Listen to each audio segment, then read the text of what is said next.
If there was ever a time for President Obama to take a vacation, now may be the time.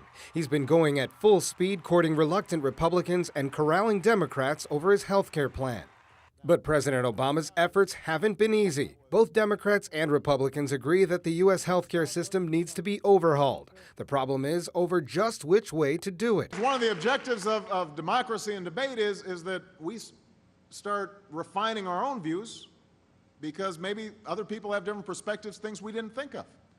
Lawmakers are struggling to find bipartisan support on the more controversial parts of the legislation, but a government-funded public health option is not winning over critics. We essentially have a public option in the form of Medicare and Medicaid. These are people who are using federal insurance. The idea that we would expand that to others is losing popularity. Full bipartisan support on the health care debate seems unlikely, and with critics continuing fierce opposition, White House analysts say the president's message on how he would put everything together could be lost in translation.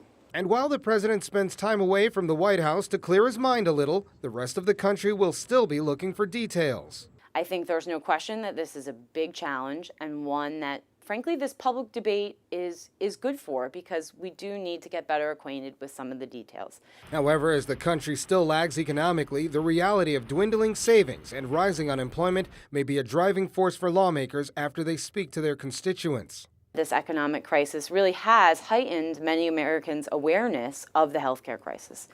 People who are nervous about losing their jobs or nervous about losing their health coverage, the financial strain of the incredible cost of health insurance is something that has affected more and more Americans. Analysts say it's still too early to tell which plans will appeal to the majority of Congress and how lawmakers will find a compromise. But when President Obama returns from Camp David, the problems over healthcare reform will be there waiting for him.